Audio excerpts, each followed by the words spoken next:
Hi guys, welcome back to my channel. As you read by the title, we're doing CNA pros and cons. I know a few people that was interested in becoming a CNA. Some people interested in making the amount of money CNAs make, and guys make an informative decision about, if you want to become a CNA or don't want to become a CNA. It's all from my experience. I also have I have sisters, I have aunties, and I have my mom even a CNA. So it's kind of similar to their experience. So it's most likely similar to all other CNAs as well.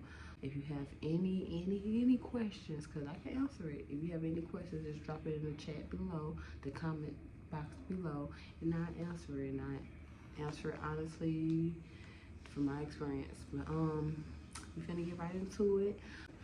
So I'm gonna start off by with the pros, of course. Something that all jobs have, but I feel like I should say this because it's a little bit different for CNAs. Employee benefits. That's one. Employee benefits. You get the regular employee benefits that you probably get at other jobs as well.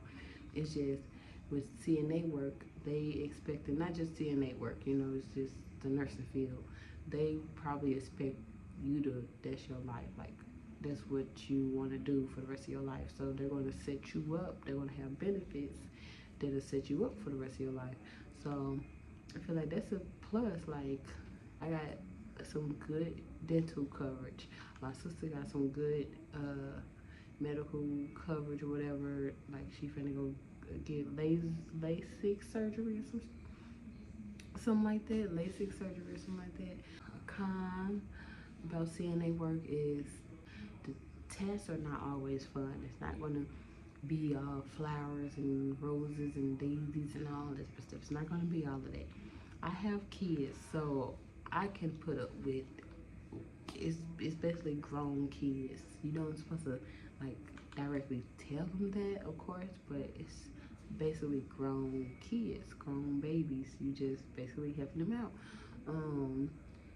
So like if somebody need help wiping their butts, you're gonna, it's gloves, y'all. We have gloves, we have masks.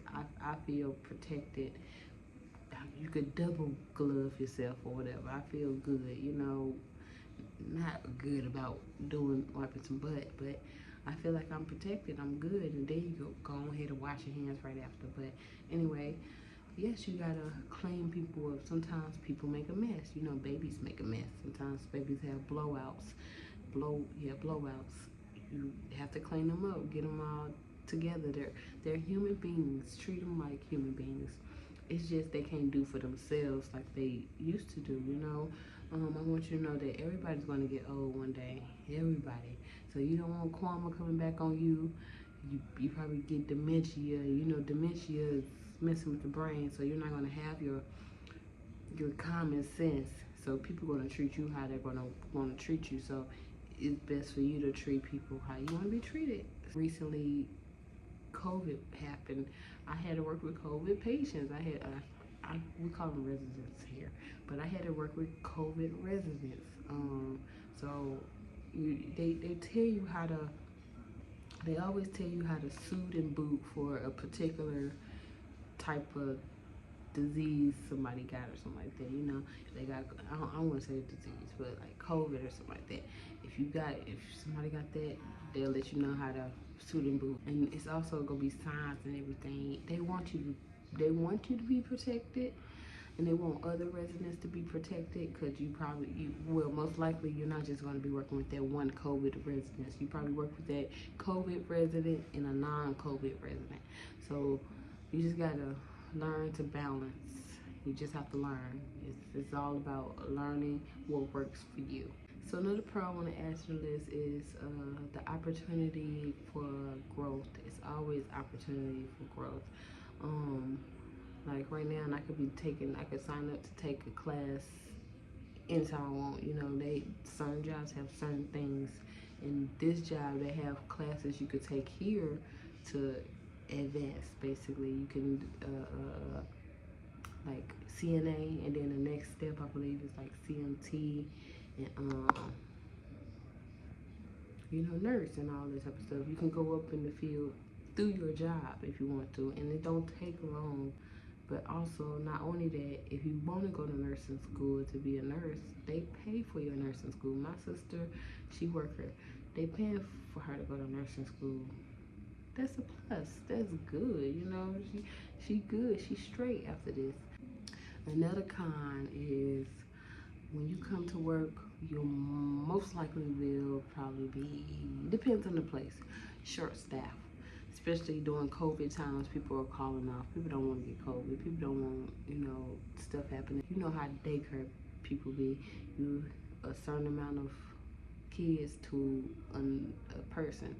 And that's basically how it is with other CNA jobs. But at the same time, they don't care. If you're short staff, you're going to work with more than that amount of people. Like right now, tonight, I got 11 people. Sometimes you can have more than 11 people, and it can get stressful because they're expecting you to work on each individual to the full capacity that you can, which you can try, but when your energy is ran down, like it's like every day you come in and short staff and you working with so many people, sometimes you get tired of that. But moving on to a pro, you will always have a job in the CNA field. I want to say nursing field because it's true. You basically have, if you some port in the nursing field, you always have a job in the nursing field. But I'm talking about CNAs. So, if you're a CNA, you get fired from a job. Of course, it's not from no type of abuse or neglect or nothing like that. If you're doing some stuff like that, of course, it's going to be on record that you can't work with people like that. Specifically like old people or kids.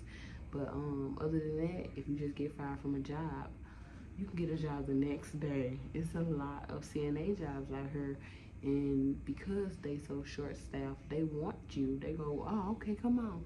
So if you get hired real fast, most likely it ain't a good place. But a lot of places want you. They really just go off experience, and you don't want to just be job hopping anyway, because the main question people ask at interviews is, why did you quit your last job, or why did they fire you from your last job? And you don't want to look,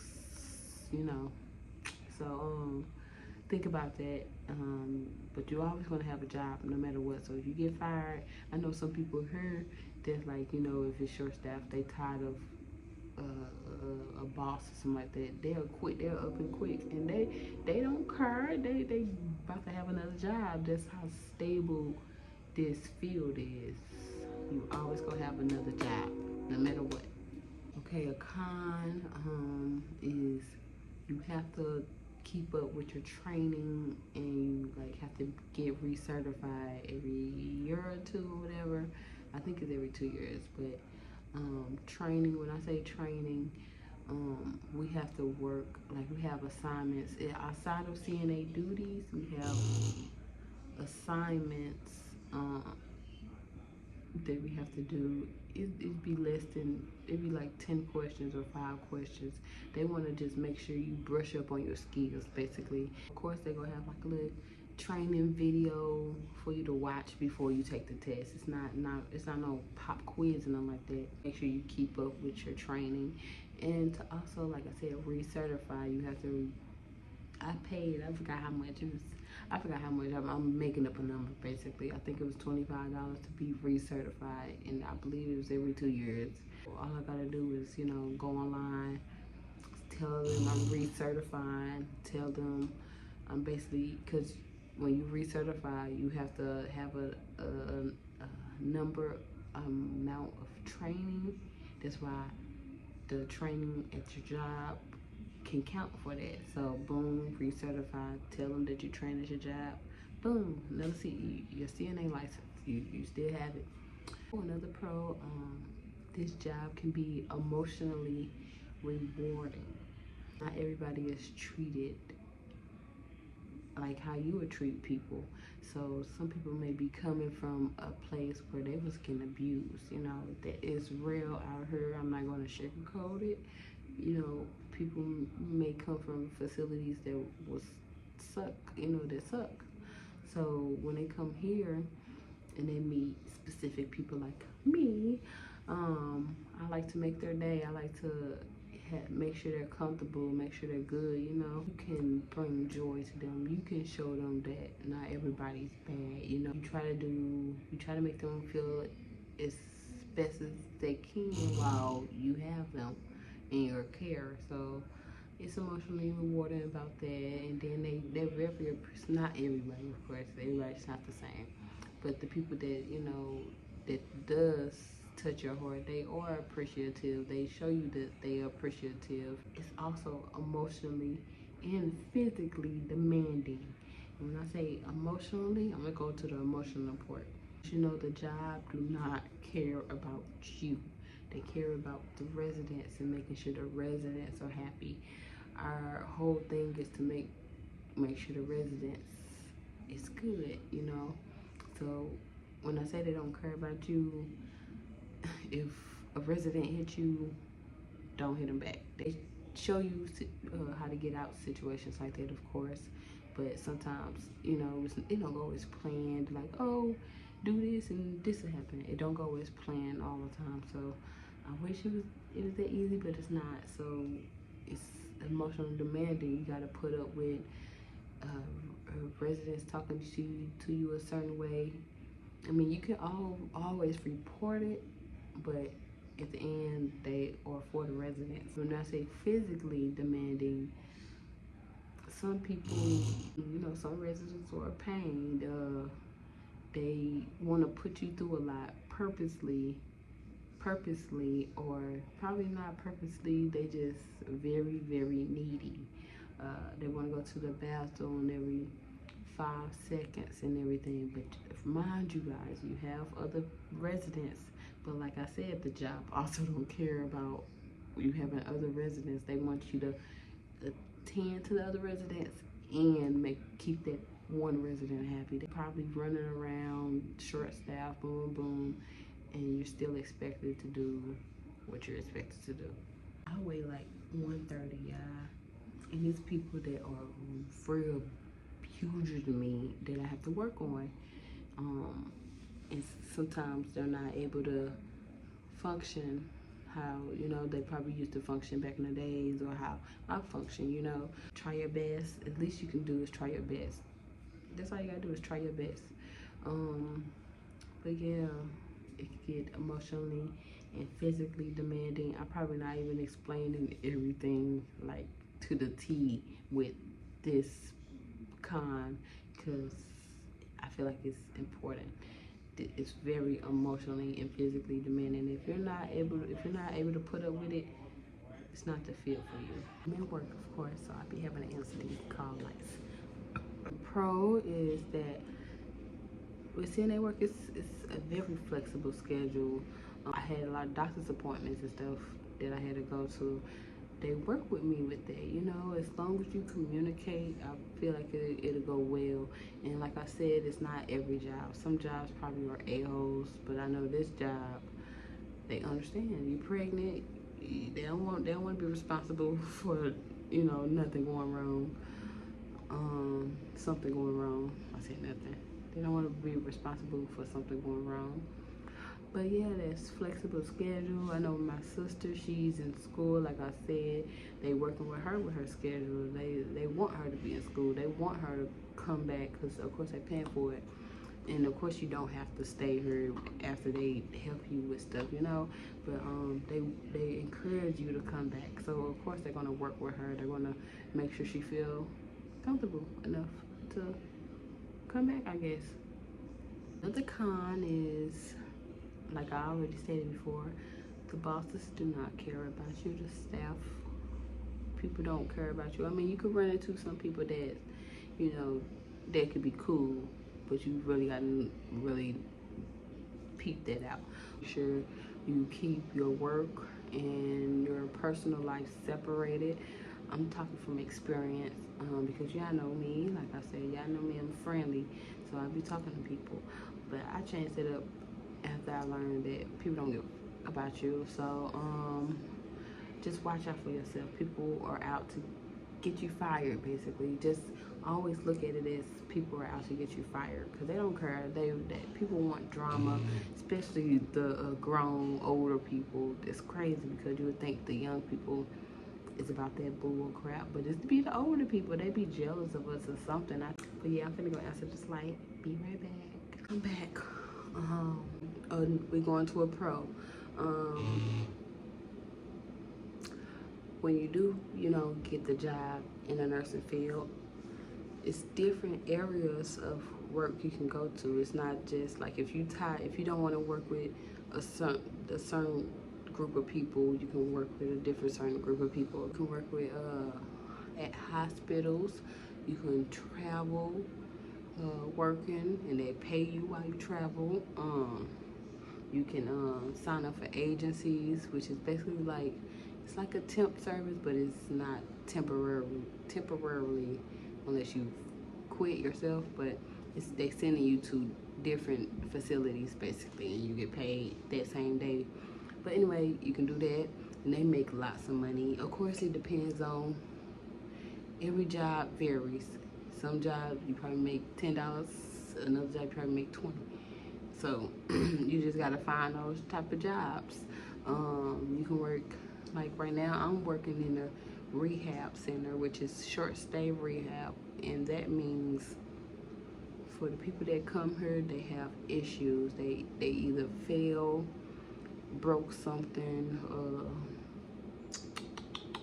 coming back from the hospital, and have to see, have to analyze to see if they're okay to, I guess, be there. Other than rehab, you can do long-term care. People somebody that like can't take care of their mom, they'll send them to a long-term care facility where that's where the mom live for the rest of her life, the rest of her living or whatever. Assistant care or whatever. Some people can do everything for themselves.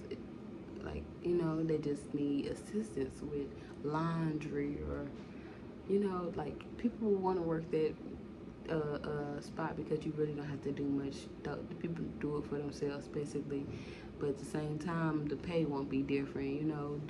I guess the harder the folks, the harder the pay, and it still varies at that. You can work at is with dementia patients. Travel CNAs, if you can do it, you should do it. Like, not only you experience life, but they're paying you to experience, I said, a life.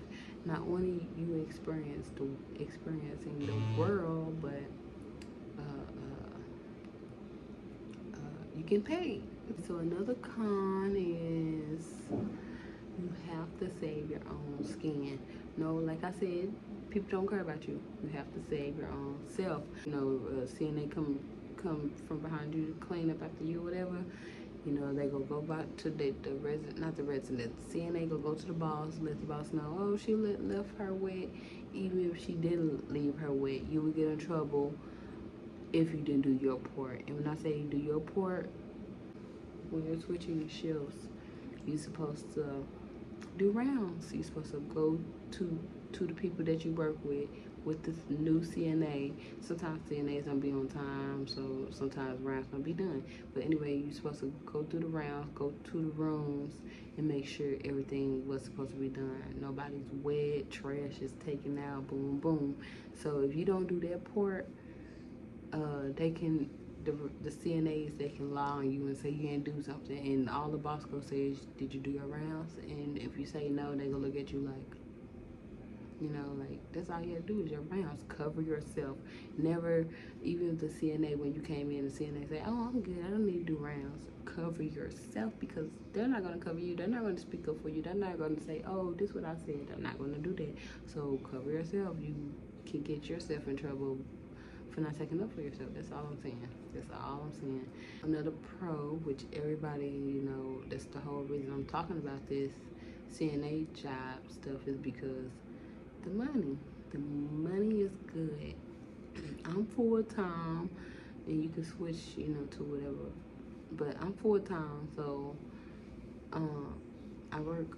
I believe it's 40 hours a week or whatever, or over 40 hours a week. Um, and like, I mean, you get paid every day, of course, like that. You get half your money every day, but other than that, my checks be fat. I never seen before coming to before coming here, I never seen my check over $1,000 type stuff. But my checks be over 1,000. Miss you would be over 14 sometimes. You know, you just have to work. You have to know what you're doing. I used to pick up doubles and all this type of stuff, and sometimes they'll give you bonuses for coming in, because you know short staff, it's always gonna need, you always gonna need some people. So picking up, getting extra money on your check, it's good. And I know some people do 16 hours, and I don't know if you could do more than that, but 16 hours, and then they take a vacation because all that money they made from doing all those hours and stuff like that, you know, they know what to do. They know what to do. So you can make the amount of money you want to make. If you want to make $4,000, you can make $4,000. It's not hard. It's just you have to just work. And I know some people have kids. I know people without kids have a lot of freedom. So y'all are good to work as many 16 hours as y'all can. I'm not able to do as many 16 hours as I can, but as soon as I can, I will. So that is it for the video. I am pretty tired. It is 3:19, y'all. The reason it took so long to finish this video, because I started, I think, like at 1 or 12:30 or something like that. The reason it took so long because, you know, of course I'm working. I'm stopping between these clips and I'm working, so don't ever assume that I wasn't working tonight. I am. I'm pretty tired. Yeah, working night shift, you have to make sure you stay up, and you drive safe, home safe when you get off. Those are two biggest things that I be dealing with. I'm tired, y'all. But alright. Love, peace, love, and happiness. My kids definitely gonna be waiting on me by the time I get home. They gonna be mama, so I ain't getting no sleep immediately when I get home. I'm a full-time mom, working mom. You know. Anyway, for real this time. Bye.